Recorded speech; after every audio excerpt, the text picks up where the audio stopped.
grité cuando mi hija se tragó un puñado de frutos secos mixtos. ¡Espera, tus alergias! Mis manos temblaron mientras hurgué en uno de los cajones y saqué una pluma de emergencia. Pero cuando miré hacia atrás, mi hija Elena estaba sentada ahí perfectamente bien, solo mirándome, confundida. ¿Qué pasa, papá? Mi esposa, Carmen, entró de la sala, casual como siempre. No te preocupes, cariño. Los niños superan las alergias todo el tiempo. La enfermera del campamento explicó qué pasa. Pero las alergias a frutos secos eran de por vida, y Elena había sido mortalmente alérgica desde que nació, pero eso solo se sumaba a las otras cosas raras que había encontrado. Cuando Elena regresó del campamento, se veía inquietantemente diferente. Claro, tenía el mismo cabello dorado y ojos azules, pero el lunar en su mano había desaparecido completamente junto con la pequeña cicatriz que había conseguido en el patio de juegos el año pasado. Y Elena era más alta, mucho más alta, casi demasiado alta para una niña de 8 años. Le pregunté a mi esposa al respecto, pero simplemente agitó la mano desdeñosamente. Los niños crecen y cambian. Tal vez solo recordaste las cosas mal. Pero cuando traté de buscar fotos en casa para comparar, noté que todo había desaparecido. Cada una de las fotos familiares también había sido misteriosamente removida de todas las paredes, la repisa, incluso el refrigerador. Solo quedaron nuestras fotos de boda. Ni rastro de Elena. ¿Has visto todas nuestras fotos? Le pregunté a mi esposa esa noche antes de ir a la cama. Bostezó. Oh, solo estaba redecorando. ¿Sabes? Preparándome para la temporada de otoño. Tal vez mañana podamos salir y tomar nuevas fotos familiares juntos, sugirió. Pero a la mañana siguiente, cuando buscaba mi vieja caja de herramientas, vi la caja de fotos en el fondo del almacén del ático. Y en cada una de ellas, la cara de Elena había sido cuidadosamente cortada con tijeras. Fue entonces cuando la puse a prueba. Le di un osito de peluche y pregunté si le gustaba la nueva cinta del señor Manchas. Me miró con una sonrisa dulce y apretó el oso contra su pecho, frotando su mejilla contra su pelaje suave. Lo amo tanto, papá. Gracias. Sentí toda la sangre de mi cuerpo drenarse. Señor Manchas no era un oso. Señor Manchas era su dálmata de peluche, con el que había dormido todas las noches durante 5 años. Esta no era mi Elena. Traté de esconder mis manos temblorosas en el bolsillo y sonreí de vuelta a la impostora. Cualquier cosa para ti, cariño. Cuando Carmen y Elena salieron de casa para ir de compras, llamé a su campamento de verano. Hola, este es el padre de Elena. Solo quería agradecerles por cuidarla también la semana pasada. Hubo una larga pausa. Señor, Elena nunca llegó al campamento. Llamamos a su esposa Carmen varias veces buscándola, pero nos informó que hubo una emergencia familiar. ¿Está todo bien, señor? Colgué, sintiéndome enfermo. Si Elena nunca fue al campamento, ¿dónde había estado? Saqué nuestros registros telefónicos. El campamento había llamado 6 veces ese primer día. Carmen las rechazó todas, pero había hecho 41 llamadas esa semana a alguien llamado Bruno. Mis manos temblaron mientras busqué su nombre en redes sociales. Ahí estaba, una foto de hace 3 años en el parque cerca de nuestra casa. Una mujer sosteniendo un bebé junto a él, cara girada, pero usando la pulsera de plata que le compré a Carmen cuando empezamos a salir. Fotos más recientes mostraban a Bruno con una niña que se veía exactamente como la impostora de arriba. Misma cara, mismos ojos, diferente color de cabello. Escuché el auto de Carmen entrar al camino de entrada. Mi corazón se aceleró cuando sus voces se acercaron. Esperé hasta que la falsa Elena fuera a su cuarto, antes de acorralar a Carmen en la cocina. El campamento llamó, dije, viéndola encogerse. Algo sobre Elena. ¿Quieres intentar adivinar? Se detuvo y me sonrió. ¿Dejó algo en el campamento? Nunca llegó al campamento, dije directamente. ¿Dónde está Elena? Carmen se rió nerviosamente. Está arriba. Golpeé mi mano en el mostrador de la cocina. Esa no es Elena. No soy estúpido, Carmen. Elena tiene un lunar en la mano. Esta niña no. Elena conoce al señor Manchas. Esta niña no. Elena es alérgica a los frutos secos. Esta niña no. Le mostré las fotos con Bruno en mi teléfono. Dime la verdad, o haré que la policía encuentre la verdad por mí. Las piernas de Carmen se rindieron. Se desplomó en una silla y comenzó a sollozar. Iba a llevar a Elena al campamento. Lo iba a hacer, pero Bruno me envió un mensaje. Estaba dejando la ciudad para siempre y quería despedirse. Solo 1 hora. Eso es todo lo que necesito. Entonces la dejé en una gasolinera. Tenía su tablet y snacks. Prometió quedarse quieta. Nada de extraños. Le dije que volvería enseguida. Su voz se quebró mientras las lágrimas caían. Cuando regresé 3 horas después, había desaparecido. Busqué en todas partes. En todas partes. Luego la encontré en el fondo de la zanja de drenaje. No podía respirar. ¿Dejaste a nuestra hija de 8 años sola por 3 horas? Se atragantó con las palabras. Pensé que podía arreglar todo. La miré fijamente. Reemplazando a nuestra hija con una que tuviste durante una aventura. ¿Dónde está Elena ahora? Se mordió el labio. La enterré en el bosque detrás del campamento. Justo entonces, escuchamos un suave golpe en la puerta. Ambos nos congelamos. Entonces el golpe vino otra vez. Caminé hacia la puerta y la abrí. Ahí estaba la verdadera Elena en nuestro porche cubierta de lodo de pies a cabeza.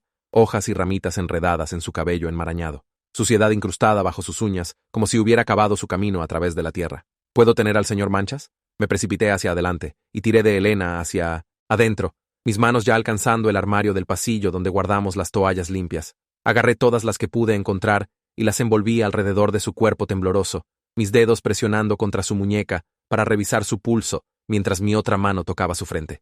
Estaba fría y húmeda, pero su corazón latía, su piel pegajosa bajo todo el lodo seco que se agrietaba y caía en pedazos mientras se movía. Detrás de mí, Carmen estaba inmóvil en la entrada, haciendo estos extraños sonidos ahogados como si no pudiera respirar, pero la ignoré completamente porque mi hija estaba viva, y eso era lo único que importaba en ese momento. Elena seguía susurrando las mismas palabras una y otra vez, con esta vocecita asustada y pequeña. Señor Manchas, señor Manchas, señor Manchas. Carmen dio un paso hacia nosotros y me giré, posicionándome entre ellas como una pared. Mantente atrás. Mi voz salió más fuerte y dura de lo que pretendía. Saqué mi teléfono del bolsillo y marqué el 112 con dedos temblorosos. La cara de Carmen se puso completamente blanca y comenzó a hablar rápido, sus palabras tropezándose unas con otras. Fue un accidente. Puedo explicar todo. Por favor, déjame solo. La interrumpí y hablé directamente al teléfono. Necesito una ambulancia ahora mismo. Mi hija ha estado desaparecida por una semana y acaba de aparecer cubierta de lodo y suciedad. Parece herida y necesita atención médica inmediata. La operadora comenzó a hacer preguntas, pero escuché llanto desde arriba, la voz de la otra niña gritando, y no podía lidiar con eso ahora porque mi verdadera hija me necesitaba. Dejé a Carmen parada ahí y corrí al verdadero dormitorio de Elena, el que había estado vacío toda la semana. Agarré al señor Manchas de donde había estado sentado en el estante, las manchas negras del dálmata y las orejas caídas exactamente como recordaba. Volví corriendo y lo presioné en las manos llenas de lodo de Elena, y ella lo abrazó a su pecho inmediatamente. Algo del pánico en sus ojos se desvaneció solo un poquito, aunque todavía temblaba fuerte a pesar de todas las toallas envueltas alrededor de ella. ¿Dónde te duele, cariño?, le pregunté gentilmente, manteniendo mi voz suave y calmada, aunque por dentro estaba gritando. Me duele la cabeza, susurró, y mis manos. Levantó sus pequeños dedos y vi la suciedad empacada profundamente bajo cada uña, oscura y espesa, como si hubiera pasado horas arañando a través de la tierra. Las sirenas de la ambulancia se hicieron más fuertes afuera, y en 8 minutos el equipo de emergencias estaba en nuestra puerta. Les di un resumen rápido mientras Carmen trataba de interrumpir con su historia del accidente otra vez. Mi esposa dejó a nuestra hija sola en una gasolinera por 3 horas, le dije directamente al paramédico líder, mirándola directo a los ojos. El campamento de verano llamó múltiples veces, reportando a Elena, desaparecida. Mi esposa ignoró esas llamadas. Sospecho que esto va mucho más allá de simple negligencia. Toda la expresión del paramédico cambió de rutina a alerta. Hizo una nota en su portapapeles y asintió a su compañero. Cargaron a Elena en la camilla cuidadosamente, asegurando su pequeño cuerpo con correas, mientras mantenían al señor Manchas metido bajo su brazo. Me subí a la ambulancia con Elena mientras Carmen siguió en su auto, y durante el viaje, sostuve la mano de mi hija fuerte y le prometí que ahora estaba segura. El paramédico hizo preguntas de sí o no a Elena sobre el dolor, y Elena asentía o sacudía la cabeza, aún aferrando al señor Manchas con su mano libre. A través de la ventana de la ambulancia vi pasar las calles familiares, las mismas que había manejado ayer, pensando que todo era normal cuando en realidad toda mi vida estaba construida sobre mentiras. En el hospital, un doctor tomó control inmediatamente. Su eficiencia tranquila me ayudó a enfocarme mientras examinaba los signos vitales de Elena y ordenó pruebas para deshidratación y posible lesión en la cabeza. Su placa decía, Doctora Sandra Metz. Notó los rasguños en los brazos y piernas de Elena, la suciedad aún incrustada bajo cada uña, y la forma en que Elena se encogía ante las luces brillantes del examen. ¿Tiene alguna alergia que deba saber?, preguntó la doctora Metz, mientras revisaba las pupilas de Elena. Sí, alergia severa a frutos secos, mortalmente alérgica desde el nacimiento. La doctora Metz lo agregó al registro con énfasis, y mantuvo una pluma de emergencia cerca en la bandeja médica. Esa pequeña acción me hizo sentir un poco menos loco después de toda una semana de que me dijeran que recordé las cosas mal. Una trabajadora social del hospital apareció dentro de la primera hora y pidió hablar conmigo en privado, mientras las enfermeras limpiaron a Elena en la sala de examen. Explicó gentilmente que, dadas las circunstancias, estaban obligados a notificar a servicios de protección infantil. Mi estómago se hundió, aunque sabía que era necesario y correcto. Le dije todo lo que sabía hasta ahora, sobre las llamadas del campamento que Carmen ignoró, sobre encontrar todas nuestras fotos familiares con la cara de Elena cuidadosamente cortada, sobre la confesión de Carmen esta noche de que enterró a nuestra hija en el bosque. El detective Simon Sanders se presentó en la sala de espera del hospital con un apretón de manos silencioso y ojos cansados que sugerían que había visto demasiados casos como este. Preguntó si estaba preparado para dar una declaración y asentí, agradecido de que alguien oficial finalmente estuviera tomando esto en serio. Nos sentamos en una pequeña sala de consulta con sillas de plástico, y él sacó un cuaderno. Empieza desde el principio y tómate tu tiempo, dijo. Guié al detective Sanders a través de toda la cronología, comenzando con el regreso de Elena del campamento, viéndose diferente, las fotos desaparecidas, la prueba que hice con el oso en lugar del señor Manchas, y finalmente, la confesión de Carmen esta noche. Mi voz se mantuvo firme y factual hasta que llegué a la parte sobre Carmen diciendo que enterró a Elena, y entonces tuve que parar y respirar por un minuto, mientras Sanders esperó pacientemente. No me apuró ni actuó como si pensara que estaba loco o mintiendo. Solo asintió y escribió todo con detalles cuidadosos. Sanders preguntó sobre la otra niña, y expliqué que aún estaba en la casa, que era la hija de Bruno basándome en las fotos de redes sociales que encontré antes. Me sentí culpable incluso diciendo la palabra impostora, porque era solo una niña atrapada en el lío de sus padres, pero no sabía cómo más llamarla. Sanders hizo una nota para enviar oficiales a asegurar la casa y organizar cuidado apropiado para la hija de Bruno. Y me sentí aliviado de que alguien más estuviera manejando esa parte, porque no podía pensar en nada, excepto en Elena, en ese momento. Una enfermera apareció en la entrada y me dijo que podía ver a Elena ahora. La seguí por el pasillo brillante pasando otras salas de examen, donde las familias lidiaban con sus propias emergencias. Me llevó a una habitación al final donde Elena estaba sentada apoyada en una cama de hospital que la hacía ver diminuta. Su cabello estaba húmedo y limpio, lo peor del lodo lavado, aunque aún podía ver rastros de suciedad en los pliegues de su cuello. Llevaba una bata de hospital cubierta de ositos de caricatura, y sus ojos se veían más claros de lo que se veían cuando la vi por primera vez en el porche. En el momento en que me vio, extendió ambos brazos, y crucé la habitación en 3 pasos para sentarme en el borde de su cama. Envolvió sus brazos alrededor de mi cuello, y pude sentir todo su cuerpo temblando. La sostuve cuidadosamente, consciente de los rasguños y moretones que las enfermeras marcaron en su registro. Después de un largo momento, se alejó, y me miró con esos ojos grandes que definitivamente eran suyos, no de alguna extraña. Se inclinó cerca, y susurró tan bajito que tuve que inclinarme para escucharla. Me dijo que esperó en la gasolinera justo como mami le dijo que hiciera. Tenía su tablet y los snacks que mami le dejó, y prometió no hablar con extraños. Pero mami no regresó, y se puso muy caluroso sentada en esa banca afuera. Pensó que tal vez mami se olvidó, y fue directo al campamento, así que comenzó a caminar para encontrarlo. Vio un sendero en el bosque que parecía que podría ser un atajo, pero entonces se resbaló en hojas mojadas cerca de esta cosa grande de concreto como túnel. Se cayó adentro, y había agua asquerosa y lodo por todas partes, y trató de salir, pero siguió resbalándose hacia abajo. Sus manos le dolían por tratar de agarrarse al concreto, y finalmente se cansó tanto que solo dejó de intentar y esperó a que alguien la encontrara. Acaricié su cabello húmedo, y le dije que fue tan valiente y que ahora estaba segura. Una mujer con cabello oscuro recogido en un moño apretado entró a la habitación cargando una tablet y una carpeta de cuero. Se presentó como doctora Shepard, de Servicios de Protección Infantil, y su voz era amable, pero tenía este tono profesional que hizo que mi estómago se tensara. Explicó que necesitaba hacer una evaluación de seguridad para descubrir el mejor lugar para Elena mientras la investigación avanzara. Asentí y mantuve una mano en el hombro de Elena mientras la doctora acercó una silla y abrió su tablet. Me preguntó sobre mi horario de trabajo, y le dije que trabajo de 9 a 5 en una firma contable en el centro, con horas extras ocasionales durante la temporada de impuestos. Me preguntó sobre mi relación con Elena, y expliqué que siempre hemos estado cerca, que hago el desayuno y la rutina de la hora de dormir la mayoría de días, porque Carmen trabaja turnos tempranos en el hospital. Me preguntó sobre mi situación de vivienda, y describí nuestra casa de 3 habitaciones en un barrio decente con buenas escuelas. Me preguntó si tenía alguna preocupación sobre mi habilidad de cuidar a Elena a tiempo completo, y la miré directamente a los ojos, y le dije que haría absolutamente cualquier cosa para mantener a mi hija segura. La doctora tomó notas en su tablet e hizo preguntas de seguimiento sobre mi familia extendida, mi estabilidad financiera, si alguna vez había tenido algún involucramiento con servicios antes. Respondí todo honesta y completamente porque entendía que estaba haciendo su trabajo, y la seguridad de Elena dependía de hacer esto bien. Afuera, en el pasillo, escuché voces alzadas y reconocí el tono de Carmen inmediatamente. Estaba exigiendo ver a su hija, y una enfermera le estaba diciendo que necesitaba esperar en el área designada. Las voces se hicieron más fuertes, y me tensé, acercándome más a Elena, quien se encogió contra sus almohadas. El detective Sanders apareció en la entrada y levantó una mano hacia mí antes de salir al pasillo. Lo escuché hablar con esa voz calmada de policía que de alguna manera hace que todo suene no negociable. Pasaron unos minutos y regresó a la habitación viéndose cansado.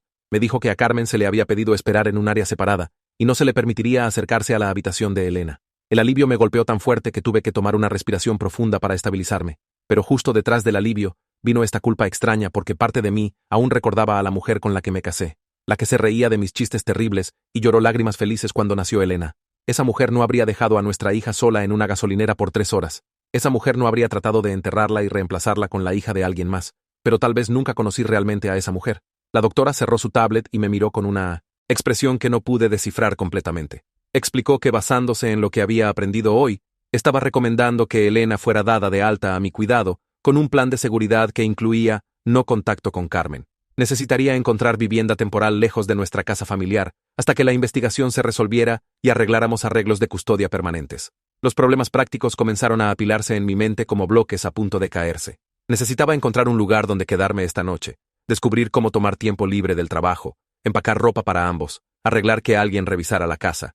El dinero iba a estar apretado porque Carmen y yo compartimos cuentas, y no sabía qué acceso tendría. Necesitaba contactar a nuestro seguro sobre las cuentas médicas de Elena y descubrir si mis beneficios cubrían permiso familiar de emergencia. Pero puse todo eso a un lado y me enfoqué en lo único que realmente importaba. Elena estaba viva e iba a quedarse conmigo, y descubriría todo lo demás conforme viniera. Mientras estaba sentado con la doctora repasando los detalles del plan de seguridad, el detective Sanders salió para tomar la declaración de Carmen en otra parte del hospital. Lo vi irse, e inmediatamente comencé a preguntarme qué le estaría diciendo. ¿Se estaría adhiriendo a alguna versión de la historia del accidente? ¿O finalmente estaría siendo honesta sobre Bruno y el entierro, y la semana que pasó fingiendo que todo estaba bien? Parte de mí desesperadamente quería saber qué estaba diciendo, qué excusas estaba poniendo, si estaba mostrando algún remordimiento real por lo que le hizo a Elena. Pero Sanders había dejado claro que no estaría presente para su entrevista, y entendía por qué, aunque me dejaba sintiéndome indefenso. Odiaba no saber qué estaba pasando en esa otra habitación. Si Carmen estaba llorando o desafiante, si estaba tratando de minimizar lo que hizo, o realmente asumiéndolo. Un hombre en uniformes con una cámara profesional colgando de su cuello, tocó la puerta, y se presentó como el fotógrafo del hospital. Explicó gentilmente que necesitaba documentar las lesiones de Elena para el registro oficial. Sostuve la mano de Elena mientras tomó fotos cuidadosas de los rasguños en sus brazos y piernas, los moretones formándose en sus espinillas, la suciedad aún incrustada en lugares que las enfermeras no pudieron limpiar completamente. Fotografió sus manos de cerca, mostrando la suciedad empacada bajo cada uña, y los puntos en carne viva en sus palmas por tratar de salir del alcantarillado. Una enfermera trajo bolsas de papel y contenedores de plástico, y comenzaron a recolectar evidencia. Pusieron en bolsas la ropa llena de lodo de Elena que fue cortada de ella en el hospital, cada pieza etiquetada y sellada con etiquetas de aspecto oficial. Rasparon muestras de suciedad debajo sus uñas en pequeños contenedores, y los sellaron también. Recolectaron pedazos de hojas y ramitas que estaban enredadas en su cabello y documentaron todo en un formulario de cadena de custodia. Ver todo este proceso hizo que mi pecho se sintiera apretado porque era tan oficial y real y permanente. Habíamos cruzado a este mundo de investigaciones policiales y recolección de evidencia y casos judiciales de los que nunca imaginé ser parte. Esto no era algo que simplemente pasaría o se resolvería privadamente. Esto estaba documentado y registrado y nos seguiría a través de lo que viniera después. Para cuando llegó la noche, la doctora había finalizado el plan de seguridad y la doctora Metz entró para hacer un chequeo final. Revisó los signos vitales de Elena y examinó sus lesiones una vez más. Luego explicó las instrucciones de cuidado de seguimiento y me dio una referencia para consejería de trauma. Me dijo que Elena estaba autorizada para el alta y enfatizó qué tan importante era comenzar terapia pronto. La doctora confirmó que estaba aprobado para llevar a Elena a un motel por esta noche y haría una visita de chequeo mañana en la mañana para asegurarse de que estuviéramos instalados. Mientras nos preparábamos para irnos, el detective Sanders apareció y me dio su tarjeta con su número directo escrito en la parte de atrás. Me dijo que se pondría en contacto pronto con actualizaciones y debía llamar inmediatamente si Carmen trataba de hacer cualquier contacto. La mañana siguiente, me senté en una silla junto a la ventana de nuestro cuarto de motel estrecho, viendo a Elena dormir en la cama doble más cercana al baño. Estaba abrazando al señor Manchas contra su pecho y respirando firme y pareja. Mi laptop estaba abierta en mis rodillas y leí el reporte preliminar. El detective Sanders me envió un email con permiso para compartir las partes relevantes. La declaración de Carmen confirmó que llevó a Elena a la estación Shell en la Ruta 9, con la intención de dejarla en el campamento justo después, pero Bruno le mandó mensaje diciendo que estaba dejando la ciudad para siempre y quería despedirse. Hizo la elección de dejar a Elena sola con su tablet y una bolsa de snacks, diciéndole que se quedara en la banca y no hablara con extraños. Carmen dice que tenía la intención de estar fuera una hora, pero perdió la noción del tiempo en el apartamento de Bruno. Cuando regresó a la gasolinera 3 horas después, Elena se había ido. Carmen dice que buscó el área y finalmente encontró a Elena inconsciente en el fondo de una zanja de drenaje, detrás de algunos bosques cerca de la propiedad del campamento. Llamé a mi vecina, Aggie Spivey, y contestó al segundo timbre. Le pregunté si podía ir a la casa para asegurarse de que la hija de Bruno estuviera bien hasta que llegaran los servicios para manejar su colocación. Hubo una larga pausa y escuché a Aggie tomar una respiración aguda. Preguntó qué estaba pasando y le di los hechos básicos. Que la niña, viviendo en nuestra casa, no era realmente Elena, que era la hija de Bruno de la aventura de Carmen, que la verdadera Elena estaba segura conmigo ahora. Aggie hizo sonidos sorprendidos, pero accedió inmediatamente a ayudar. Prometió mantener a la niña cómoda y asegurarse de que Carmen no la removiera o cualquier evidencia de la casa antes de que llegaran los servicios. Le agradecí y le dije que le debía mucho por estar dispuesta a involucrarse en este lío. Una hora después, mi teléfono sonó y era Aggie llamando de vuelta. Me dijo que acababa de pensar en algo que probablemente no consideré. Su cámara del timbre podría haber captado las idas y venidas de Carmen durante la semana que Elena estuvo desaparecida. Fue a revisar las grabaciones justo entonces mientras esperé en la línea.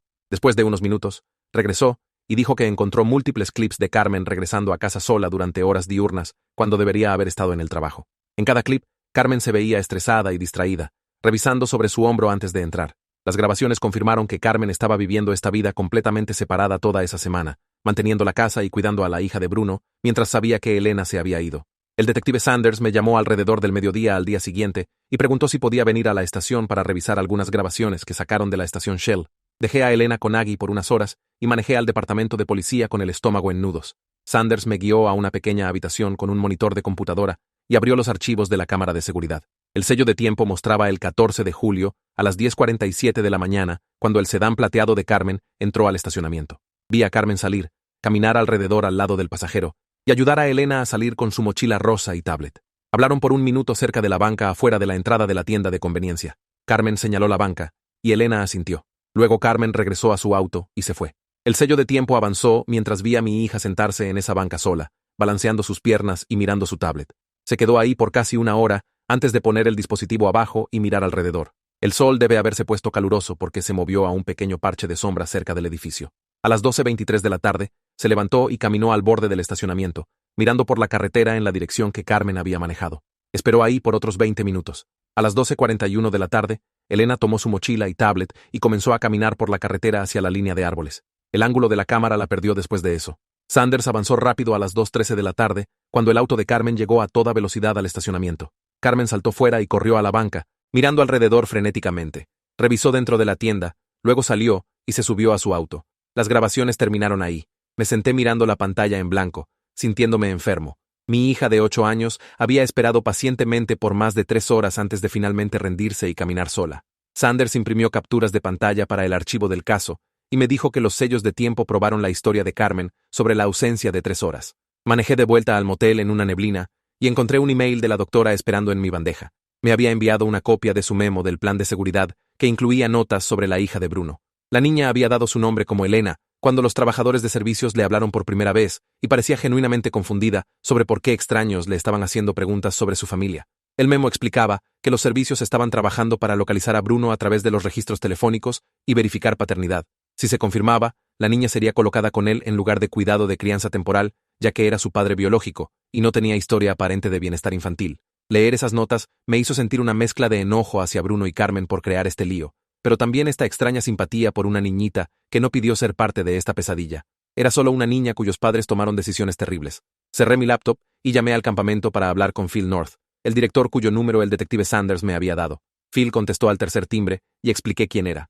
Su voz inmediatamente cambió de profesional a horrorizada cuando le dije qué había pasado realmente después de que Carmen le informó sobre una emergencia familiar. Me puso en espera por un minuto. Luego regresó con sus registros abiertos. Phil confirmó que llamaron a Carmen 6 veces el 14 de julio, comenzando a las 11:30 de la mañana, cuando Elena no llegó en el autobús del campamento. Carmen rechazó cada llamada.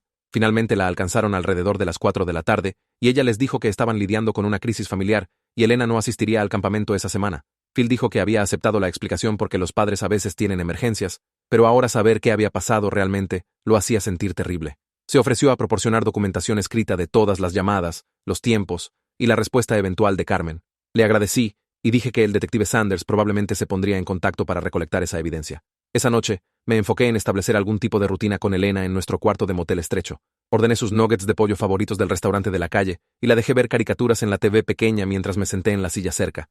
Mantuvo al señor Manchas en su regazo todo el tiempo, una mano siempre, tocando al dálmata de peluche, como si necesitara asegurarse de que fuera real.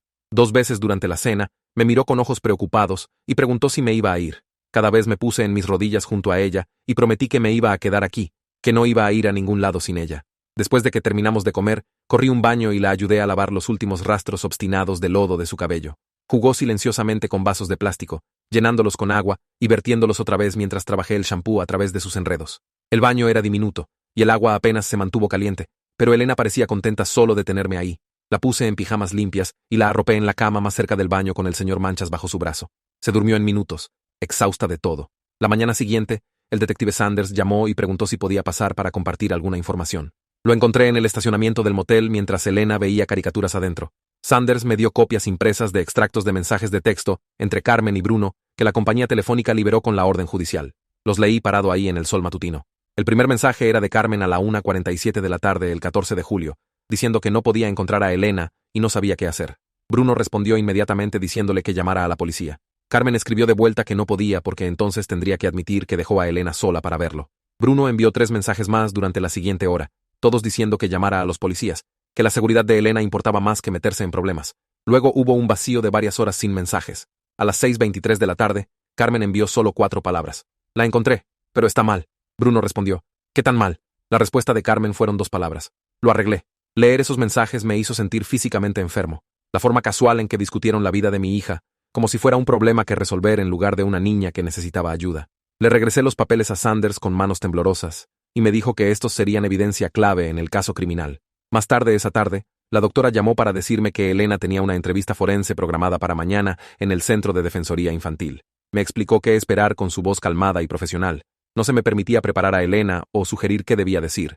Solo necesitaba traerla a la cita y esperar mientras un entrevistador especialmente entrenado hacía preguntas de manera amigable para niños. La entrevista sería grabada y podría ser usada en procedimientos judiciales, así que, esperanzadoramente, Elena no tendría que testificar múltiples veces frente a extraños. La doctora enfatizó que el entrevistador tenía experiencia con niños traumatizados e iría al ritmo de Elena. Accedí a traerla a las 10 de la mañana al día siguiente. La entrevista forense tuvo lugar en una habitación decorada para verse como un cuarto de juegos con juguetes y colores brillantes en las paredes. Un miembro del personal me mostró a una habitación separada donde podía ver en un monitor mientras un entrevistador gentil con ojos amables se sentó con Elena. El entrevistador se presentó y pasó los primeros 10 minutos solo jugando con bloques y preguntando a Elena sobre sus cosas favoritas.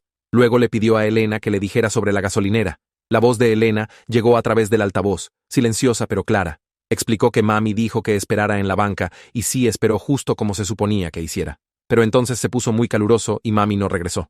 Elena dijo que pensó que tal vez mami se fue al campamento sin ella por accidente, así que comenzó a caminar en esa dirección. Vio un sendero que iba al bosque y pensó que podría ser un atajo al campamento, pero entonces se resbaló en hojas mojadas cerca de esta cosa grande de concreto como túnel y se cayó. El túnel estaba lleno de agua asquerosa y lodo que le llegaba al pecho. Trató de salir, pero los lados estaban muy resbaladizos, y siguió deslizándose hacia abajo. Finalmente, se cansó tanto que solo dejó de intentar y se sentó ahí en el agua. El entrevistador preguntó cuánto tiempo estuvo en el túnel, y Elena dijo que no sabía, tal vez mucho tiempo porque se oscureció.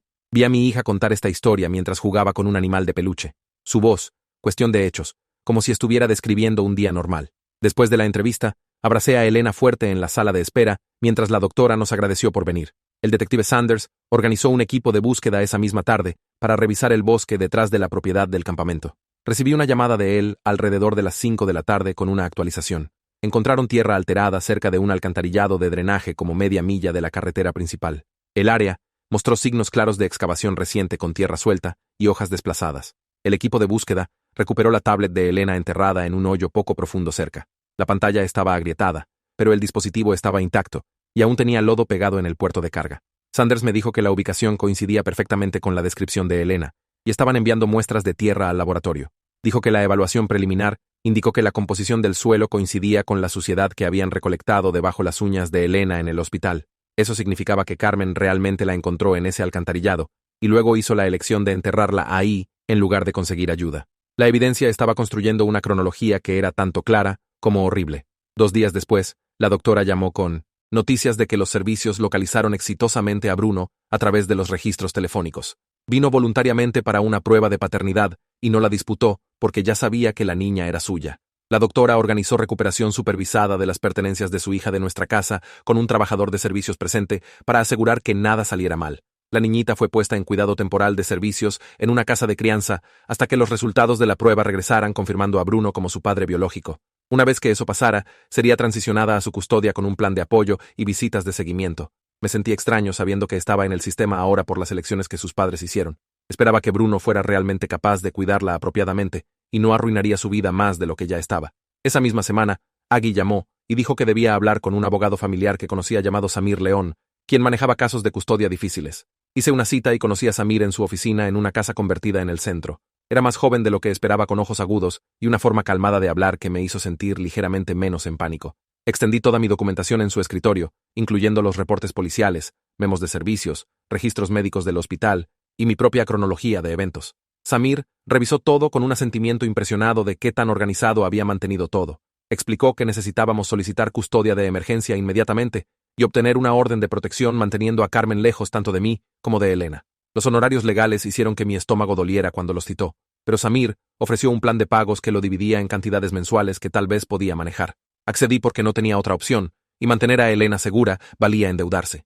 Samir me llamó 2 días después para decir que presentó la moción esa mañana en el juzgado. Me explicó lo que había sometido. Todos los reportes policiales y documentos de servicios y registros médicos del hospital empacados juntos en un paquete grueso. La moción pedía al juez que me diera custodia completa inmediatamente y mantuviera a Carmen lejos tanto de mí como de Elena.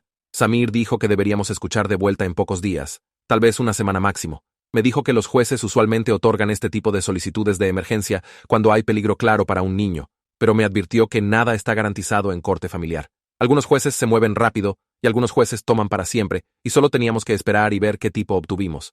Le agradecí y colgué sintiendo que al menos algo se estaba moviendo hacia adelante, aunque fuera lento. Esa tarde, mi jefe llamó mientras estaba sentado en el cuarto del motel, viendo a Elena colorear en el escritorio pequeño.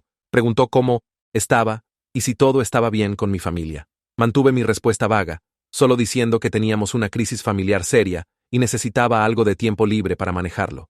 Fue amable al respecto y dijo que entendía, pero luego explicó la política de permisos. Tenía 2 semanas de tiempo libre pagado ahorrado, y después de eso, cualquier permiso adicional sería no pagado. Mi estómago se hundió porque sabía que 2 semanas no iban a ser suficiente tiempo para resolver todo con abogados y cortes y servicios. Me dijo que lo mantuviera actualizado, y dijo que la compañía trabajaría conmigo tanto como pudieran. Prometí que me mantendría en contacto, y terminé la llamada. Luego fui al baño, cerré la puerta, y me dejé enloquecer silenciosamente por 5 minutos. Me senté en el borde de la bañera con mi cabeza en mis manos, pensando sobre dinero y cuentas, y cómo iba a pagar por todo. Los honorarios legales, el motel, comida, gasolina, cuentas médicas, todo se estaba acumulando, y mis ingresos estaban a punto de bajar a 0, después de que se acabara mi permiso pagado. Me hice respirar lentamente, y contar hasta 10 una y otra vez, hasta que el pánico se desvaneció un poco. Luego me lavé la cara, y salí de vuelta a sentarme con Elena como si nada hubiera pasado. La mañana siguiente, tuvimos una cita de seguimiento con la doctora Metz en su clínica. Revisó los brazos y piernas de Elena donde los rasguños estaban sanando y dijo que se veían bien. No había signos de infección. Le hizo preguntas gentiles a Elena sobre si le dolía la cabeza o si se sentía mareada. Elena dijo que su cabeza le dolió muy mal al principio, pero ahora se sentía mejor. La doctora Metz asintió e hizo notas en su tablet. Luego se dirigió a mí y me dio una tarjeta de referencia para un terapeuta llamado Dr. Fleming, quien trabaja con niños que pasaron por cosas malas. Me dijo que no esperara para hacer la cita, que poner a Elena en terapia inmediatamente haría una gran diferencia en cómo maneja todo lo que pasó. Tomé la tarjeta y prometí que llamaría ese día. La doctora sonrió a Elena y le dio una calcomanía antes de irnos. Llamé a la oficina del Dr. Fleming desde el estacionamiento y programé a Elena para una cita de admisión más tarde esa semana. 2 días después, el detective Sanders llamó con una actualización sobre la evidencia. Dijo que el laboratorio criminal terminó de analizar las muestras de tierra que recolectaron del sitio de drenaje y debajo las uñas de Elena. La suciedad coincidió perfectamente, misma composición y todo. Esto probó que Elena realmente estaba en ese alcantarillado, tratando de cavar su salida exactamente como le dijo al entrevistador forense. Sanders dijo que esta evidencia era enorme porque respaldó la historia de Elena, y también probó que Carmen estaba diciendo la verdad sobre encontrar a Elena ahí. Significaba que Carmen realmente encontró a nuestra hija en esa zanja, y luego eligió enterrarla en lugar de conseguir ayuda. El pensamiento me hizo sentir enfermo otra vez, pero le agradecí a Sanders por la actualización. Dijo que el fiscal estaba construyendo un caso fuerte y debía esperar escuchar más pronto. Esa misma tarde, recibí una llamada de un número que no reconocí. La dejé ir al buzón de voz y luego vi aparecer la notificación. Mi mano se quedó congelada sobre el botón de reproducir por mucho tiempo. Parte de mí quería escuchar lo que Carmen tenía que decir, quería escuchar su voz y tal vez obtener algún tipo de explicación que diera sentido a todo. Pero Samir me dijo claramente que no me involucrara con ella para nada, solo documentar cualquier contacto y enviárselo a él o Sanders. Así que envié el buzón de voz directo a Sanders sin escucharlo y luego bloqueé el número. Fue más difícil de lo que esperaba, no escuchar. Incluso después de todo lo que hizo, aún tenía este impulso estúpido de escucharla. Pero seguí el consejo de Samir porque mantener a Elena segura importaba más que mi necesidad de respuestas. 3 días después, recibí una llamada de Samir diciendo que el juez otorgó nuestra moción de emergencia. Me envió una copia de la orden judicial y la leí en mi teléfono mientras estaba sentado en el estacionamiento del motel. El lenguaje oficial dijo que tenía custodia temporal exclusiva, y Carmen estaba prohibida de contactar a Elena o acercarse a menos de 500 metros de donde fuera que estuviéramos. Leer esas palabras en texto legal en blanco y negro hizo que todo se sintiera real de una forma que nada más había hecho. El sistema judicial estuvo de acuerdo conmigo. Un juez miró toda la evidencia y decidió que Elena no estaba segura con su madre. Sentí alivio lavarse sobre mí, pero también esta tristeza profunda, como si estuviera lamentando la familia que se suponía que fuéramos. Carmen y yo se suponía que envejeceríamos juntos, criáramos a Elena juntos, fuéramos un equipo, y ahora una orden judicial decía que ni siquiera podía estar cerca de su propia hija.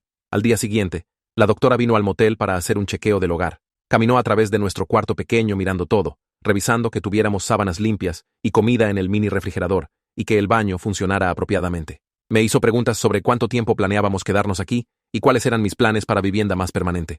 Le dije que estaba viendo rentas de corto plazo, pero el dinero estaba apretado ya que estaba viviendo con un ingreso ahora. Asintió como si hubiera escuchado esta historia 100 veces antes. Luego sacó algunos papeles sobre programas de asistencia de vivienda de emergencia y me dijo que debía aplicar. Quise decir no. Quise decirle que podía manejar esto solo, pero la estabilidad de Elena importaba más que mi orgullo. Así que, tomé los papeles y dije, gracias. La doctora aprobó el motel como vivienda temporal y dijo que revisaría otra vez la siguiente semana. Esa tarde, Aggie llamó para decirme que dio una declaración al detective Sanders. Dijo que le dijo sobre ver a una niña que se parecía a la hija de Bruno en nuestra casa durante la semana que Elena estuvo desaparecida. Su cámara del timbre captó grabaciones de la niña jugando en nuestro patio delantero, lo que ayudó a probar cuando Carmen hizo el intercambio. Aggie también mencionó que vio a Carmen cargando bolsas en su auto tarde una noche esa semana. Sanders pensó que eso podría haber sido cuando Carmen movió todas las cosas de Elena para hacer espacio para las cosas de la otra niña. Le agradecí a Aggie por estar dispuesta a involucrarse y le dije que realmente apreciaba su ayuda. Dijo, por supuesto, eso es lo que hacen los vecinos. Me reuní con Samir otra vez en su oficina para hablar sobre qué cargos criminales Carmen podría enfrentar.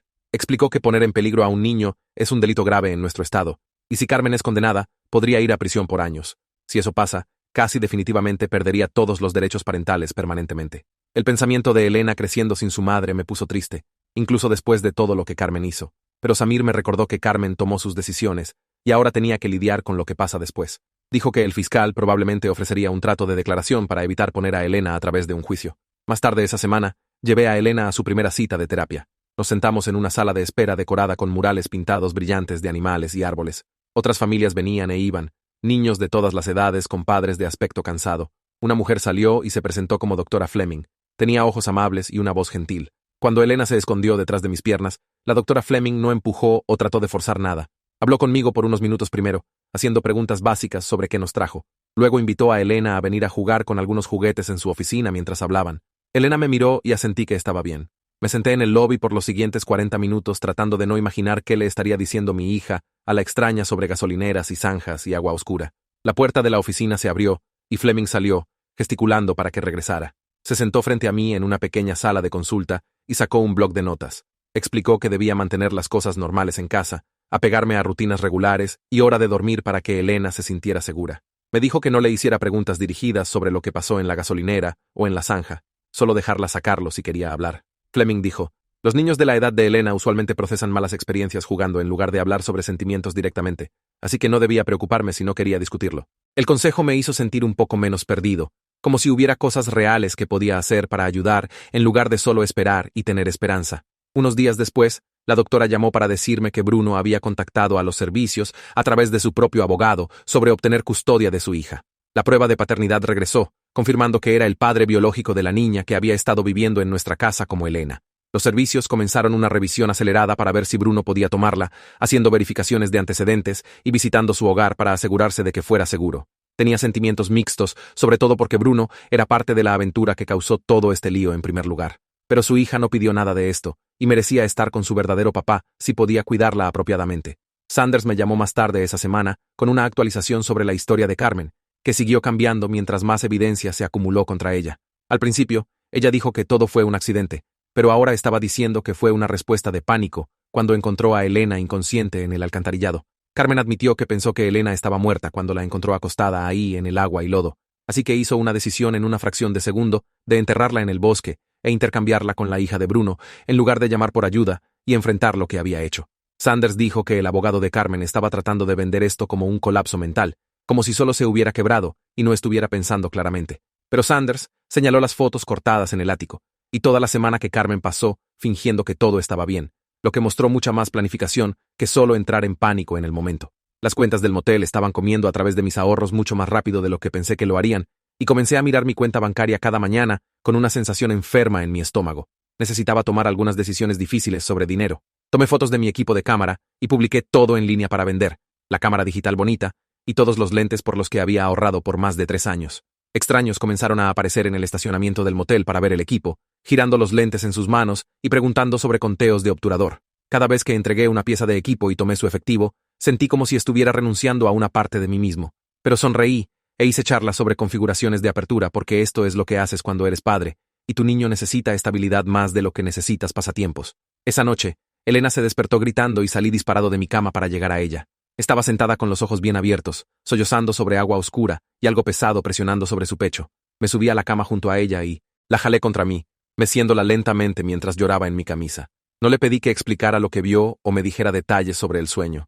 Solo la sostuve cerca y susurré que ahora estaba segura, que yo estaba justo aquí y nada la iba a lastimar nunca más. Después de un rato, su respiración se hizo más lenta y estable, y se volvió a dormir, aún sosteniendo al señor Manchas apretado contra su pecho. Me quedé despierto el resto de la noche, viéndola respirar, contando cada subida y bajada de su pecho, para asegurarme de que realmente estuviera bien. La doctora me envió un email unos días después, con parte de las notas del caso de servicios adjuntas. La nota decía que Carmen había pedido visitas supervisadas con Elena, pero los servicios negaron la solicitud hasta que los cargos criminales se resolvieran. Citaron los síntomas de trauma en curso de Elena y qué tan serias fueron las acciones de Carmen como razones para mantenerlas separadas por ahora. Me sentí culpable por sentir alivio cuando leí eso, como si debiera querer que Elena tuviera acceso a su madre sin importar qué pasó, pero principalmente, solo me sentí agradecido de que no tuviera que ver a Carmen ahora mientras todo aún estaba tan fresco y aterrador. Sanders llamó otra vez para decirme que necesitaba una prueba de ADN para Elena, para cerrar cualquier posible reclamo que Carmen pudiera hacer sobre obtener a la niña equivocada o estar confundida sobre identidades. Me molestó que incluso tuviéramos que hacer esto cuando conocía a mi propia hija, pero Sanders explicó que se trataba de hacer el caso completamente hermético para que el abogado de Carmen no pudiera hacer agujeros en nada. Manejamos al laboratorio la mañana siguiente, y Elena fue realmente valiente mientras el técnico le frotó el interior de su mejilla. Le compré un helado grande con crema batida y chispitas extra después, porque estos pequeños regalos eran una de las pocas cosas que realmente podía controlar ahora. Pasé mis descansos de almuerzo viendo listados de renta en línea, desplazándome por fotos de casas pequeñas y haciendo matemáticas en mi cabeza sobre si podía pagarlas. Finalmente, encontré un lugar de 2 habitaciones en un barrio decente que estiraría mi presupuesto al límite, pero parecía seguro y limpio. Manejé para verlo, y el casero me lo mostró, señalando las cerraduras nuevas en las puertas y el patio trasero cercado. Mis manos temblaron cuando firmé el contrato de arrendamiento, porque me estaba comprometiendo a algo que apenas podía pagar. Pero Elena necesitaba un hogar real en lugar de un cuarto de motel. El día de la mudanza fue completamente agotador, coordinando con la policía para regresar a la casa familiar y conseguir nuestras cosas, mientras Carmen estaba obligada a mantenerse alejada. Cargué cajas en un camión prestado, mientras los oficiales vigilaron, asegurándose de que Carmen no apareciera y causara problemas. En la nueva casa, instalé la habitación de Elena primero, colgando las pocas fotos que había logrado salvar del ático y organizando sus juguetes exactamente como le gustaban para que el espacio se sintiera familiar y seguro, en lugar de extraño y aterrador. Phil me envió un email con el reporte oficial de incidentes del campamento sobre el alcantarillado de drenaje donde Elena se cayó. El reporte mostró que el campamento había contactado al condado múltiples veces en los últimos 2 años sobre el peligro, pidiéndoles que lo cubrieran o pusieran mejor cercado, pero nunca se hizo nada. Leer a través de todas las advertencias ignoradas me enojó tanto que tuve que poner mi teléfono abajo y caminar alrededor de la cuadra para calmarme. Todos estos sistemas que se suponía que prevenían desastres solo se movían muy lento o no se preocupaban lo suficiente, y si alguien hubiera hecho su trabajo apropiadamente, tal vez Elena nunca habría terminado atrapada en esa zanja. Reenvié todo el reporte a Sanders, en caso de que importara para la investigación. Una semana después, la doctora llamó para decirme que la paternidad de Bruno fue oficialmente confirmada, y los servicios lo habían aprobado para colocación después de revisar todo. Su visita al hogar fue bien, y su trabajo era estable, así que estaban moviendo a su hija a su cuidado, con un plan de apoyo y visitas regulares de seguimiento, para asegurarse de que las cosas se mantuvieran bien. Me sentí extraño sabiendo que estaba ahí afuera en algún lugar, comenzando una vida completamente nueva. Esta niñita que vivió como mi hija por una semana, pero nunca realmente fue mía, y esperaba que Bruno hiciera mejor por ella de lo que hizo por Elena, cuando eligió mantener la aventura por 3 años. 2 días después, tenía una cita en la oficina de servicios para firmar algunos papeles sobre el estado del caso de Elena. Entré al área de espera y vi a Bruno sentado 3 sillas más abajo de donde necesitaba registrarme. Ambos nos congelamos cuando hicimos contacto visual, y el aire se puso espeso e incómodo entre nosotros. Se levantó y dio un paso hacia mí con las manos metidas en los bolsillos. Podía decir que quería decir algo por la forma en que siguió abriendo la boca y cerrándola otra vez. Finalmente, logró sacar palabras sobre qué tan apenado estaba por todo lo que pasó y cómo nunca tuvo la intención de que nada de esto lastimara a Elena. Levanté mi mano para detenerlo antes de que pudiera terminar, porque no quería escuchar excusas o disculpas que no cambiarían nada. Le dije que lo único que importaba ahora era si cuidaba apropiadamente a su hija y le daba la vida estable que merecía. Asintió lentamente y miró hacia abajo a sus zapatos mientras me registré en la recepción. Nos quedamos ahí en silencio terrible por otro minuto, y pude sentir que ambos pensábamos lo mismo sin decirlo, que nuestros niños necesitaban venir primero, sin importar cuánta rabia se sentara entre nosotros. Cuando la recepcionista gritó su nombre, pasó junto a mí hacia las oficinas de atrás, y no nos dimos la mano o nos despedimos. Más tarde esa tarde, me reuní con la doctora Fleming para una sesión de chequeo parental sin Elena presente. Explicó que las sesiones de terapia de Elena seguían regresando a temas sobre control y sentirse impotente, lo que tenía sentido después de ser abandonada y atrapada en esa zanja. La doctora Fleming sugirió que comenzara a ofrecer a Elena pequeñas opciones durante el día para ayudarla a sentir que tenía poder sobre su propia vida otra vez. Dijo que podían ser cosas simples como preguntar qué camisa quería usar Elena o qué prefería para el desayuno, solo dándole la oportunidad de tomar decisiones en lugar de tener todo decidido por ella. Comencé a hacerlo esa misma noche cuando llegamos a casa. Puse 2 camisas diferentes en la cama de Elena y pregunté cuál quería usar mañana. Escogió la azul con las estrellas y parecía sorprendida de que estuviera preguntando en lugar de solo decirle qué ponerse. En la cena, le di opciones para su sándwich y la dejé elegir qué taza usar para su leche. Eran opciones pequeñas y sin significado que realmente no importaban, pero noté que los hombros de Elena se relajaron un poco cuando pudo escoger cosas ella misma. Durante los siguientes días, lo mantuve con todo desde qué zapatos usar hasta qué programa ver antes de dormir. Elena comenzó a tomar sus decisiones más rápido y con más confianza, como si estuviera recordando que se le permitía tener opiniones sobre su propia vida. La siguiente semana, el detective Sanders llamó para decirme que había conseguido una orden de cateo aprobada para nuestra vieja casa. Quería regresar y documentar apropiadamente el ático donde había encontrado la caja de fotos cortadas, ya que esa evidencia era crucial para mostrar la planificación de Carmen. Me reuní con él ahí junto con otros 2 oficiales y un fotógrafo forense. Caminar de vuelta a esa casa se sintió extraño y mal después de todo lo que pasó ahí. Fuimos directo al ático y le mostré a Sanders exactamente donde la caja había estado guardada bajo unas mantas viejas. El fotógrafo tomó fotos de la ubicación primero. Luego removieron cuidadosamente la caja y la trajeron abajo a la mesa del comedor para mejor iluminación. Sanders se puso guantes y sacó cada foto una por una, mientras el fotógrafo documentó cada imagen. Debían haber 40 o 50 fotos en total, y en cada una, la cara de Elena había sido cuidadosamente cortada con tijeras, dejando hoyos rectangulares limpios donde su sonrisa debería haber estado. Sanders explicó que esta era evidencia poderosa de premeditación porque mostró que Carmen no solo entró en pánico después de encontrar a Elena en la zanja, había estado planeando el reemplazo cuidadosamente, removiendo todos los rastros de la verdadera Elena de nuestra casa antes de traer a la hija de Bruno. La forma sistemática en que cortó cada cara probó que estaba pensando claramente y tomando decisiones calculadas en lugar de actuar en algún tipo de colapso mental. Pusieron cada foto en bolsas por separado y etiquetaron todo para la cadena de evidencia. Unos días después, los resultados de la prueba de ADN llegaron en un sobre grueso del laboratorio. Me senté en la mesa de la cocina y lo abrí con manos temblorosas, aunque ya sabía lo que diría. El reporte confirmó con certeza científica que Elena era la hija biológica tanto mía como de Carmen, coincidiendo con nuestros perfiles de ADN con más del 99% de probabilidad. Nunca dudé ni por un segundo de que la niña que apareció en mi porche era mi verdadera hija, pero verlo escrito en lenguaje oficial del laboratorio se sintió bien de todos modos. Era como si el universo me estuviera respaldando y confirmando lo que había sabido en mis huesos desde el momento en que la vi. Hice copias de los resultados y los llevé a la oficina de Samir para que pudiera agregarlos a nuestro archivo del caso de custodia. La mañana siguiente, Samir llamó con noticias de que el fiscal había presentado cargos formales contra Carmen. Los leyó por teléfono, y había 3 principales: poner en peligro a un niño, delito grave por dejar a Elena sola en la gasolinera y fallar en conseguirle ayuda médica después de encontrarla en la zanja, alterar evidencia por cortar las fotos y tratar de esconder lo que había hecho, presentar un reporte falso por mentirle al campamento sobre una emergencia familiar. Samir explicó que cada cargo llevaba penalidades serias, y juntos Carmen podría enfrentar años de prisión si era condenada. Dijo que el abogado de Carmen probablemente trataría de elaborar un trato de declaración en lugar de ir a juicio, porque los juicios eran arriesgados e impredecibles. El fiscal había señalado que estaba abierto a discusiones de declaración, pero quería consecuencias reales que coincidieran con qué tan serias fueron las acciones de Carmen y cuánto daño causaron a Elena.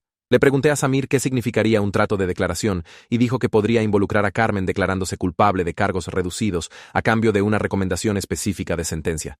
El beneficio sería que Elena no tendría que testificar en corte y revivir todo frente a extraños. 2 semanas antes de la audiencia preliminar, Samir me hizo venir a su oficina para sesiones de práctica. Explicó que necesitaría testificar sobre encontrar a Elena en el porche y lo que Carmen me confesó esa noche. Me entrenó para apegarme solo a los hechos y no dejar que mis emociones tomaran control en el estrado de testigos. Dijo que debía responder solo lo que los abogados me preguntaran y no ofrecer información extra voluntariamente o irme por tangentes. Practicamos con él haciéndome preguntas y yo dando respuestas cortas y claras. Me detenía cada vez que comenzaba a agregar demasiado detalle o me agitaba y me recordaba respirar y enfocarme. Fui a casa y practiqué más frente al espejo del baño, diciendo las palabras en voz alta hasta que pude pasar por todo sin que mi voz temblara. No estaba seguro de que realmente lograría mantenerme calmado cuando fuera real y Carmen estuviera sentada justo ahí, pero al menos me sentí algo preparado. La audiencia preliminar fue una de las experiencias más surrealistas y horribles de mi vida. Me senté en el área de espera del juzgado hasta que me llamaron y entonces tuve que caminar pasando a Carmen, sentada en la mesa de la defensa con su abogado. Mantuvo sus ojos hacia abajo y no me miró ni una vez durante toda la audiencia. Su abogado se levantó y argumentó por cargos reducidos, basándose en el estado mental de Carmen y el hecho de que no tenía antecedentes criminales. La pintó como una madre desesperada, que tomó decisiones terribles durante una crisis psicológica, en lugar de alguien que deliberadamente dañó a su hija. El fiscal se levantó después y presentó la evidencia pieza por pieza. Los registros telefónicos, mostrando que Carmen ignoró las llamadas del campamento. Los mensajes de texto con Bruno. Las fotos cortadas del ático. Los registros médicos de Elena del hospital. Las grabaciones de seguridad de la gasolinera. Lo puso todo metodológicamente y con calma, mientras me senté en la galería y observé la cara del juez por cualquier pista de lo que estaba pensando. Me sentí desesperado porque alguien en autoridad tomara esto tan seriamente como merecía y viera a través de las excusas del abogado de Carmen. Toda la audiencia tomó cerca de 90 minutos, y entonces el juez dijo que necesitaba tiempo para revisar todo antes de hacer su decisión. Al final, el juez anunció que estaba continuando la orden de no contacto, lo que significaba que Carmen aún no podía acercarse a mí o Elena. Estableció una fecha de juicio 3 meses después, pero alentó a ambos lados a trabajar hacia algún tipo de resolución que pusiera los mejores intereses de la niña primero. Específicamente dijo que Elena debía seguir yendo a terapia sin ninguna interferencia y que cualquier arreglo futuro de custodia tenía que enfocarse completamente en su seguridad y estabilidad. Dejé el juzgado sintiendo que nos habíamos movido hacia adelante, pero también que la justicia se estaba moviendo imposiblemente lento. 3 meses se sintieron como una eternidad cuando solo quería que toda esta pesadilla se resolviera. Esa noche, un número que no reconocí llamó a mi teléfono.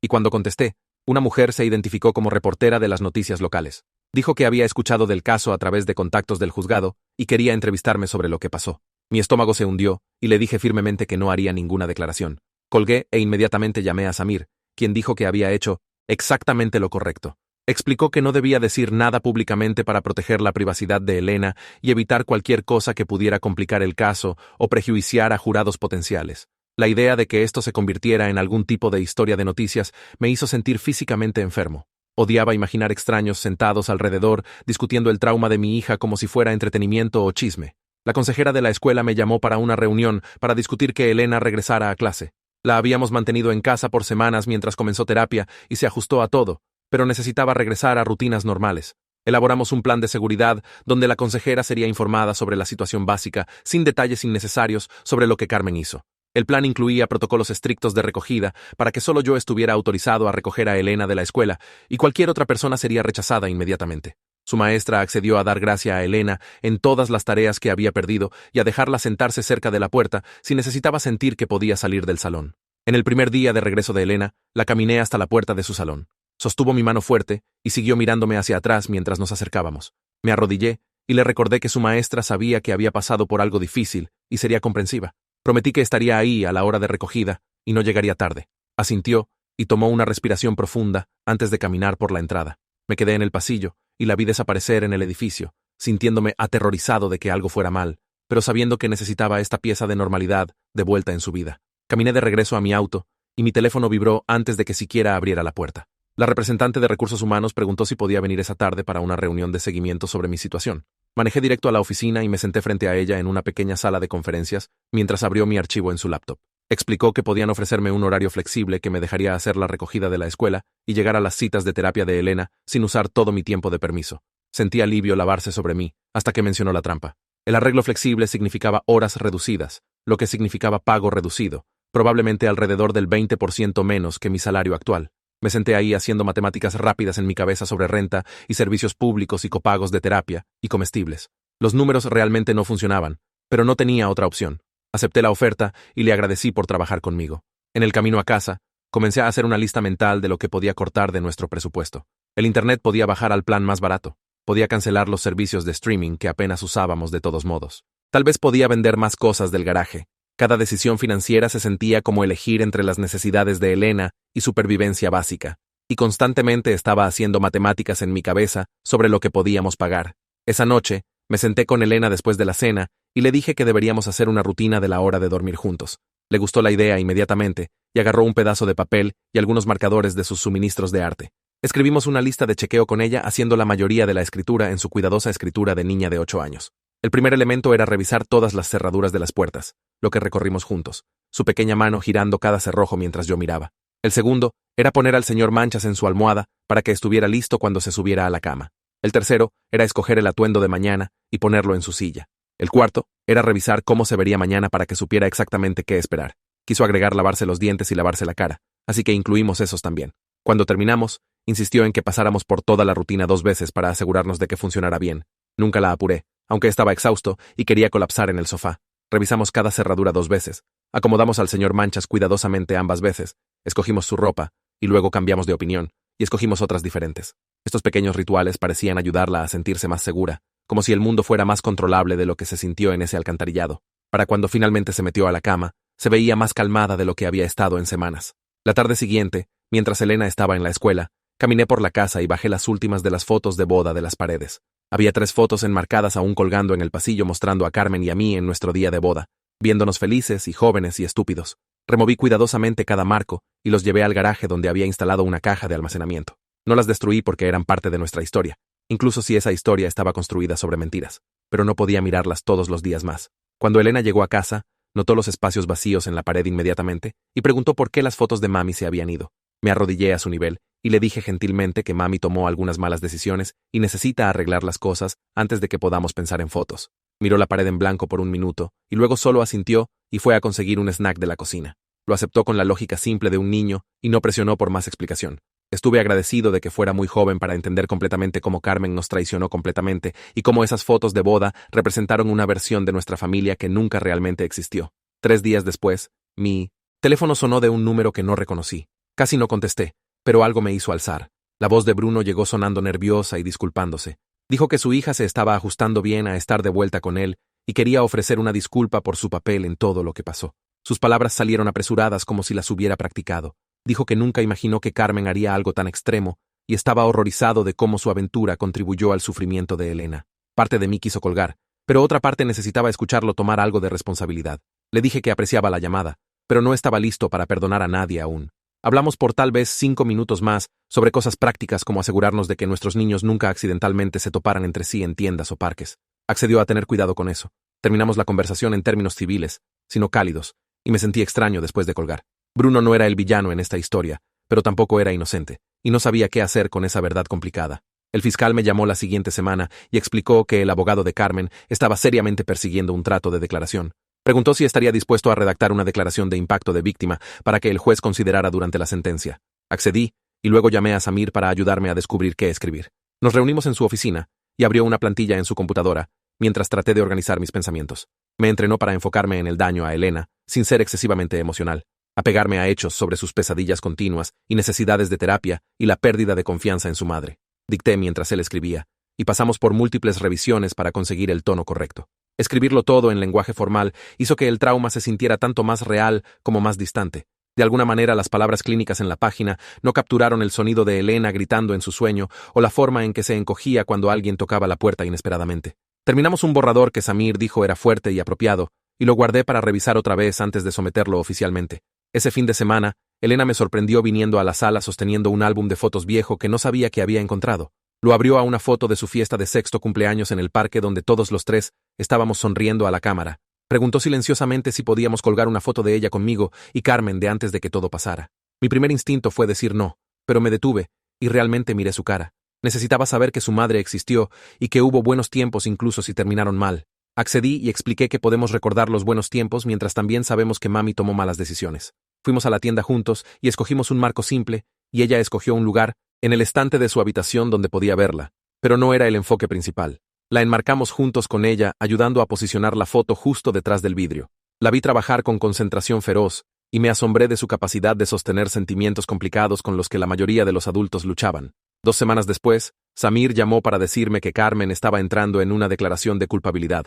Manejé al juzgado, y me senté en la galería mientras su abogado se levantó y anunció que se estaba declarando culpable de cargos reducidos de poner en peligro a un niño, delito grave. El fiscal leyó la recomendación de sentencia, que incluía libertad condicional, tratamiento obligatorio de salud mental y servicio comunitario en lugar de tiempo de prisión. El acuerdo de declaración requería que Carmen completara clases de crianza y terapia antes de cualquier consideración de visita supervisada, y el juez haría la decisión final sobre la sentencia. Me senté ahí sintiéndome amargo de que estuviera evitando prisión, pero también aliviado de que Elena no tendría que testificar en juicio. Carmen se paró en la mesa de la defensa en un vestido conservativo, viéndose pequeña y rota, y no sentí nada cuando la miré. La mujer con la que me casé no existía más, o tal vez nunca existió. El juez tomó una semana para revisar todo antes de la audiencia de sentencia. Cuando llegó el día, me senté en el mismo juzgado y escuché mientras pasó por los términos de la declaración de Carmen. Aceptó el trato, pero agregó condiciones estrictas, incluyendo no contacto a largo plazo, a menos que específicamente fuera recomendado tanto por el terapeuta de Elena como por los servicios.